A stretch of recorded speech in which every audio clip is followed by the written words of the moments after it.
بسم اللہ الرحمن الرحیم۔ السلام علیکم ورحمۃ اللہ وبرکاتہ۔ عزیز طلباء کرام، گزشتہ مجلس میں ہم نے حضرت داؤد اور حضرت سلیمان علیہ السلام کے ذریعے جو فیصلہ صادر ہوا دو عورتوں سے متعلق، اس کے بارے میں ہم نے گفتگو کی تھی، اور آج کے مجلس میں حضرت سلیمان علیہ السلام سے متعلق ہی حدیث ہے۔ حدیث پاک کے الفاظ کچھ اس طرح ہیں۔ بسم اللہ الرحمن الرحیم۔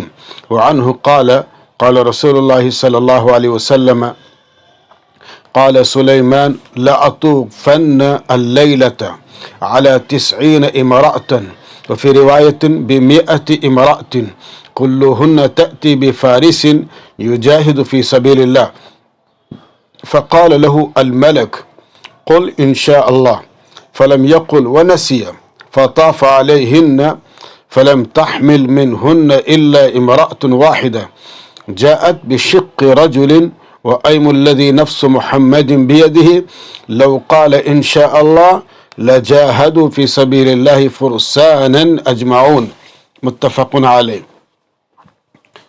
حضرت ابو ہریرہ رضی اللہ تعالیٰ عنہ فرماتے ہیں کہ رسول اکرم صلی اللہ علیہ وسلم نے فرمایا، ایک دن حضرت سلیمان علیہ السلام نے یہ کہا، یعنی یہ عزم ارادہ کیا کہ آج رات میں اپنے 90 بیویوں، اور ایک روایت میں یہ ہے کہ اپنی 100 بیویوں کے ساتھ مباشرت کروں گا، ان میں سے ہر بیوی ایک سوار بہادر مرد جنیں گی جو اللہ کے راستے میں جہاد کریں گی، چونکہ انہوں نے اس عزم و ارادے کے وقت جو اگرچہ نیک مقصد کے لیے تھا لیکن انشاءاللہ نہیں کہا، اس لیے اس فرشتے نے جو دائیں طرف رہتا ہے، یا حضرت جبریل علیہ السلام نے یا کسی اور بھی فرشتے نے ان سے کہا کہ انشاءاللہ کہہ لیجئے، لیکن حضرت سلیمان علیہ السلام انشاءاللہ کہنا بھول گئے۔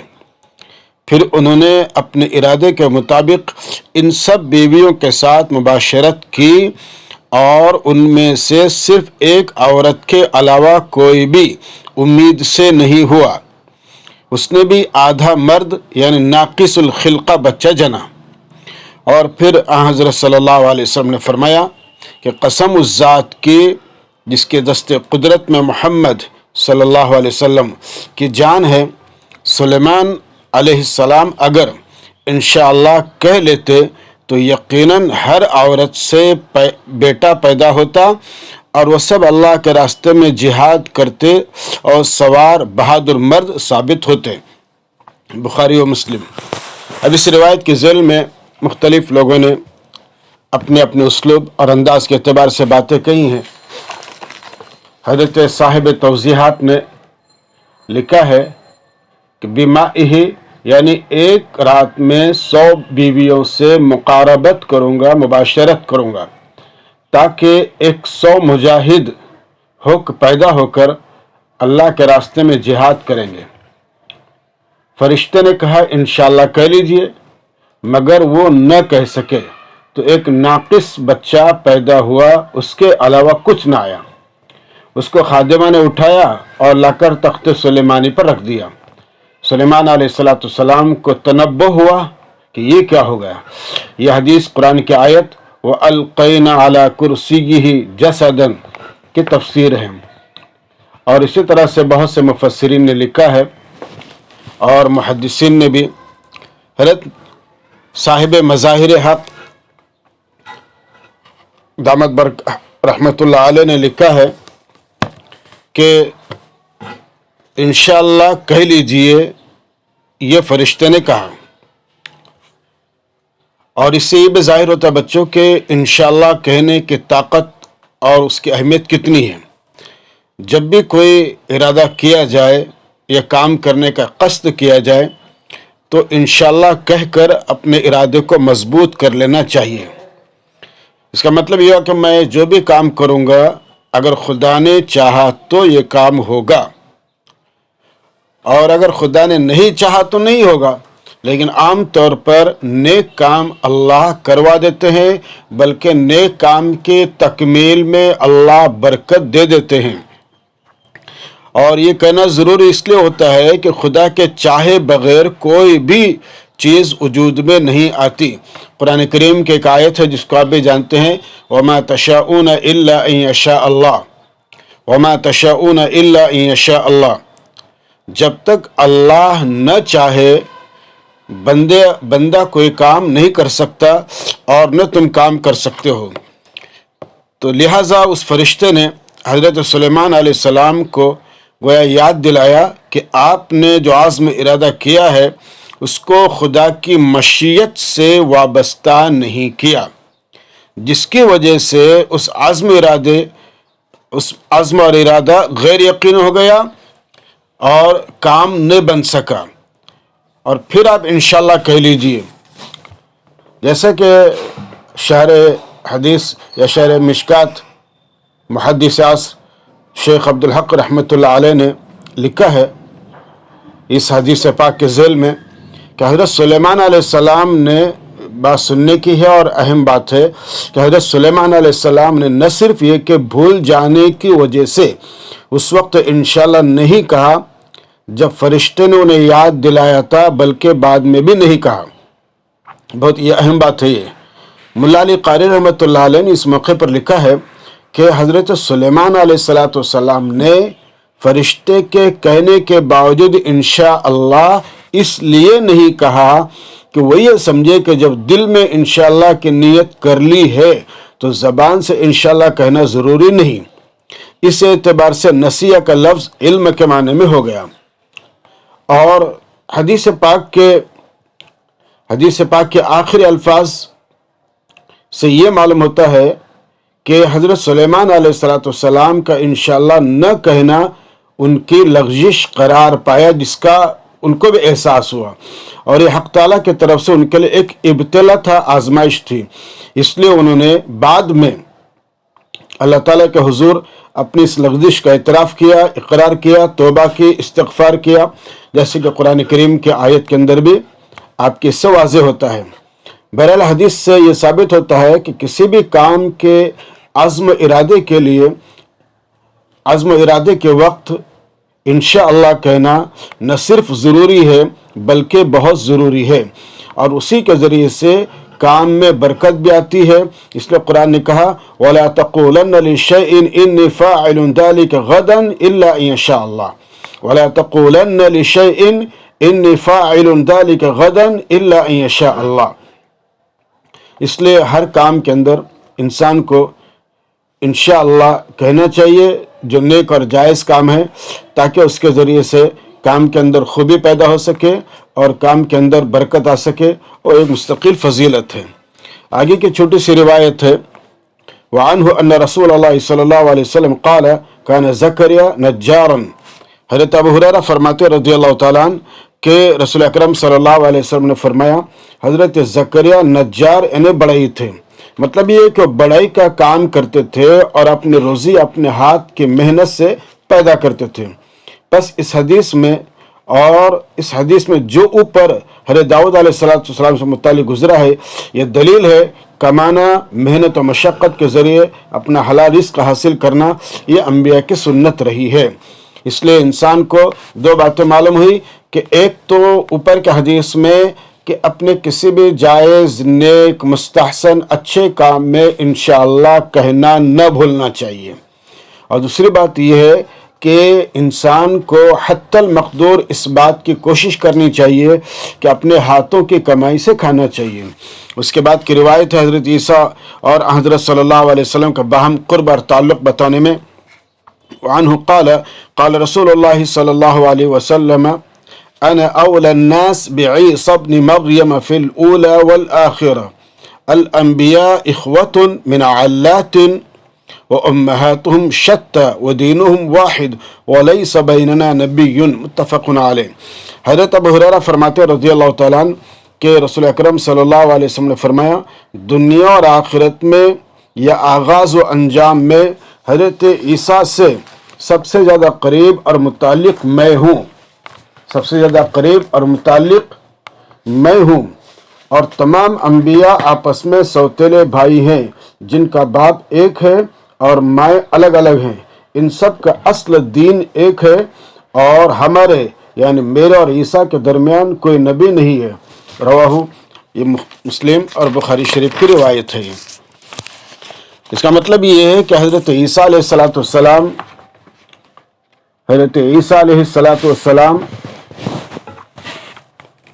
سے سب سے زیادہ قریب تعلق اور اس اعتبار سے فرمایا کہ اللہ کے نبی صلی اللہ علیہ وسلم اور حضرت عیسیٰ کے درمیان کوئی پیغمبر نہیں ہے، اس اعتبار سے دونوں کا تعلق انتہائی قریب ہے۔ اور حضرت عیسیٰ علیہ السلام ہی نے حضرت صلی اللہ علیہ وسلم کے اس دنیا میں مبعوث ہونے کی واضح بشارت دی۔ پیغمبر علیہ السلام کے دین و شریعت کی تمہید بھی انہوں نے ہی قائم کی، اور آخر زمانے میں اللہ کے رسول صلی اللہ علیہ وسلم کے نائب اور خلیفہ بھی وہی ہوں گے۔ انبیاء کو ایک دوسرے کا سوتیلا بھائی قرار دینے کا مقصد ان کے درمیان باہمی تعلق اور مناسبت کی ایک خاص نوعیت کو ظاہر کرنا ہے، اور ان کے باپ سے مراد وہ چیز ہے جو اس دنیا میں ان کی بعثت کا سبب بنی، یعنی مخلوق خدا کی ہدایت اور ان کو صحیح راستے پر لگانے کی ذمہ داری، اور ان کی ماؤں سے مراد ان کی اپنی شریعتیں ہیں جو ایک دوسرے سے مختلف اور الگ الگ ہیں۔ ان سب کا اصل دین ایک ہے۔ اس کا مطلب یہ ہے کہ گرچہ لوگوں کی ہدایت اور ان کے مفاد کی مصلحت اور حکمت اور قوم ملت کے حالات کی رعایت کے پیش نظر ہر نبی کو الگ الگ شریعت دے کر اس دنیا میں بھیجا گیا، لیکن سب کا اصل دین ایک ہی ہے، اور وہ ہے توحید۔ اسی طرح سے اس حدیث پاک کے ذیل میں دوسری آپ کے صاحب توضیحات نے لکھا ہے کہ ان اول الناس بعیسیٰ، اس کا مطلب کہ یہ ہے یعنی انسانوں میں قرب کے اعتبار سے میں حضرت عیسیٰ سے سب سے زیادہ قریب ہوں۔ اب یہ قرب کئی اعتبار سے ہے۔ ایک تو یہ ہے جیسے ابھی ہم نے آپ سے کہا کہ حضرت صلی اللہ علیہ وسلم اور حضرت عیسیٰ علیہ السلام سے زمانے کے اعتبار سے سب سے زیادہ قریب ہیں، دونوں کے درمیان کوئی نبی نہیں، جسے ہم فترے کا زمانہ کہتے ہیں، اور تقریباً فترے کا زمانہ بعض روایتوں کے اعتبار سے 600 اور بعض روایتوں کے اعتبار سے 500 کا فاصلہ ہے۔ دوسرا قرب یہ ہے کہ حضرت عیسیٰ علیہ السلام آخر میں حضور اکرم صلی اللہ علیہ وسلم کے خلیفہ ہوں گے، اور تیسرا قرب یہ ہے کہ حضرت عیسیٰ علیہ السلام کا دین حضور اکرم صلی اللہ علیہ وسلم کے دین سے متصل ہے۔ چوتھا قرب یہ ہے کہ حضرت عیسیٰ علیہ السلام نے اللہ کے نبی صلی اللہ علیہ وسلم کے بعثت کی خصوصی بشارت دی، اور پانچواں قرب یہ ہے کہ حضرت عیسیٰ علیہ السلام جب وفات پائیں گے تو حضور اکرم صلی اللہ علیہ وسلم کے پہلو میں آرام کریں گے۔ اور چھٹا قرب یہ ہے کہ بعض روایات میں آیا ہے کہ جنت میں حضرت عیسیٰ کی والدہ حضرت مریم علیہ السلام حضور اکرم صلی اللہ علیہ وسلم کی زوجیت میں آئیں گی۔ یہ بہرحال ایک روایت ہے اور جس کو صاحب توضیحات نے ذکر کیا ہے۔ بہرحال یہ قرب دنیا میں بھی ہے اور آخرت میں بھی ہے۔ اخوۃ من علات، یعنی تمام انبیاء آپس میں سوتیلے بھائی ہیں، مائیں الگ الگ ہیں اور باپ سب کا ایک ہے۔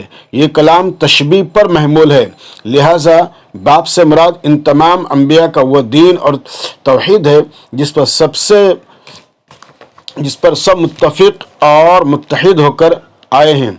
وَدِينُهُمْ واحد میں اس حقیقت کو واضح کیا گیا ہے، اور ماؤں سے مراد انبیاء کرام کی الگ الگ شریعتیں ہیں جو ہر زمانے میں الگ الگ رہی ہیں۔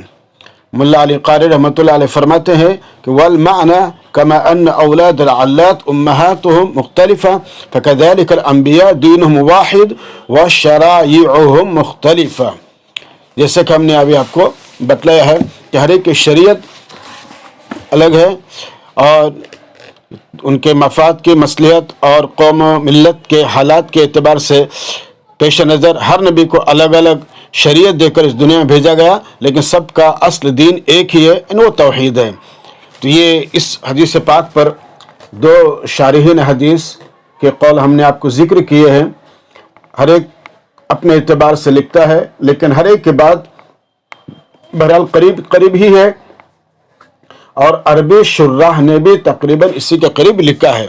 اس کے بعد پھر حضرت عیسیٰ علیہ السلام کے فضیلت پر ایک مختصر حدیث ہے، فرماتے ہیں وعنہ قال قال رسول اللہ صلی اللہ علیہ وسلم کل بنی آدم یطعن الشیطان فی جنبیہ باصبعیہ حین یولد غیر عیسی ابن مریم ذہب یطعن فطعن فی الحجاب، متفق علیہ۔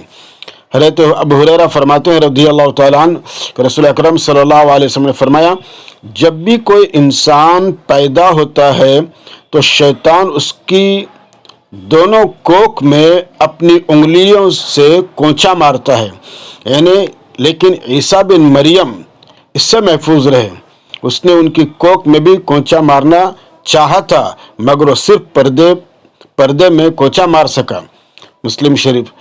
حدیث پاک کا مطلب یہ ہے حضرت عیسیٰ علیہ السلام شیطان لعین کی تکلیف پہنچانے والی اس حرکت سے محفوظ رہے، کیونکہ نانی اور مریم کی ماں حنا نے اللہ تعالیٰ سے یہ عرض کر دیا تھا کہ وَإِنِّي سَمَّيْتُهَا مَرْيَمَ وَإِنِّي أُعِيدُهَا بِكَ وَذُرِّيَّتَهَا مِنَ الشَّيْطَانِ الرَّجِيمِ، پروردگار میں نے اپنی اس بچی کا نام مریم رکھا اور میں اس کو اور اس کی اولاد کو مردود شیطان سے تیری پناہ میں دیتی ہوں۔